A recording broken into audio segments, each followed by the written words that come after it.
Thank you so much. I'm so happy to be here. I mean, Nicole approached me many months ago about this date, and I have since had other things come up that I was able to say no to. So I'm so happy that you all are here too on a Saturday morning. And I feel like I have the best job in the world because I get to share with people something that I find probably the most important thing I've ever learned, ever. And I call it, there are lots of names for it, and it's something that's invisible, right? It's a feeling that we get, and it's what makes me want to listen to certain people over others, what makes me go out of the way to help somebody and not others. My mom sent me an interesting comic a couple years ago. She said, how come if you like somebody, they can dump their whole plate in your lap and you won't mind a bit? But if you don't like somebody, you get upset with how they hold their spoon. Okay? How many people can identify with that? Okay, I've had some conversations with some very interesting people before, and somebody made the proposition, hey, I think it's because you're bubbly. I think it's because somebody is bubbly or it's their personality. And that's why I would help somebody over other people. How many think it's about your personality or about something, some characteristic? I know leadership, when we think about leadership, many people talk about the external characteristics of leadership. So I just want to ask you, what are some of the things that you think off the top of your head that make you more effective with some people over others? Any ideas? Yes? Passion. Passion? Yeah. Common interest. Common interests? They have to be courteous to you. Okay, courteous? Yes. Good listening, yeah. Communicating clearly. Okay, so you can understand them.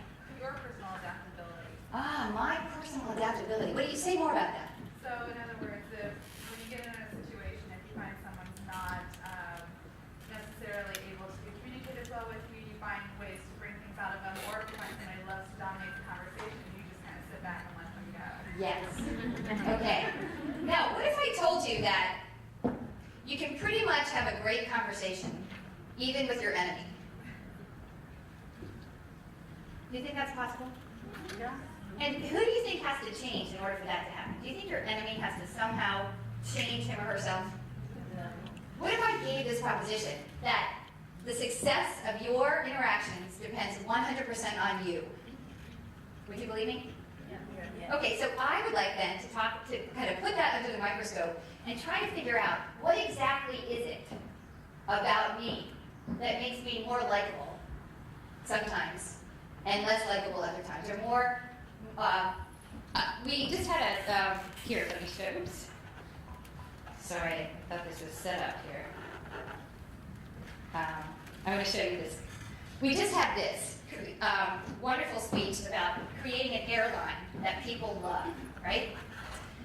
I'd like to twist it a little bit, continue on this theme, but not necessarily look at the strategy, the business strategy, but how can we create a person that people love to interact with? And that's kind of the subject of what I'd like to follow on here. And notice how I put the how up there. Personal leadership is a how. I'm going to show you a pretty simple model of interaction here.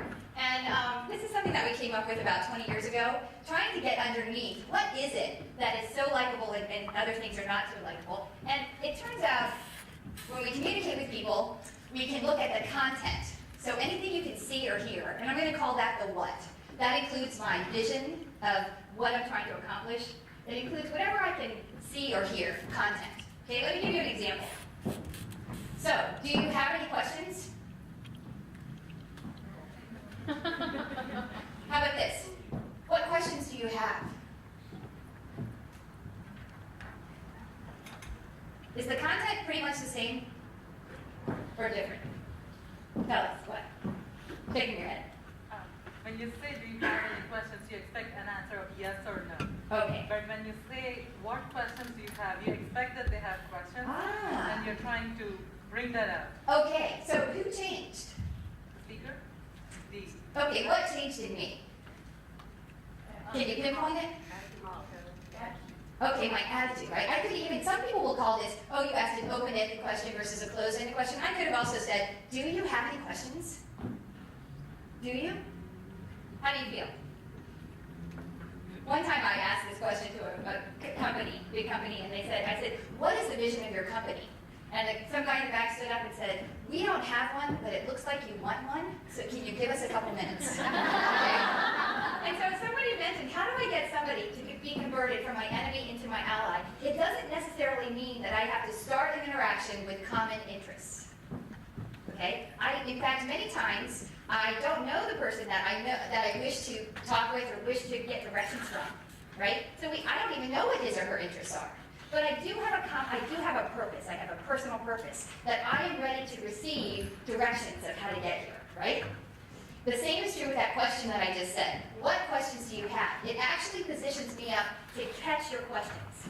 And that's what I'm going to talk about on the how. There are two states of being. I can be ready to catch your questions, or I can be not ready to catch them. Okay? And I call this receiving. I have decided to be in receiving mode, and I call this to be a non-receiving approach. So what I'd like you to do is I'd like you to all stand up, and I'd like you to find a partner. And we're going to do a very simple exercise, because I want you to experience the difference between a receiving and a non-receiving approach.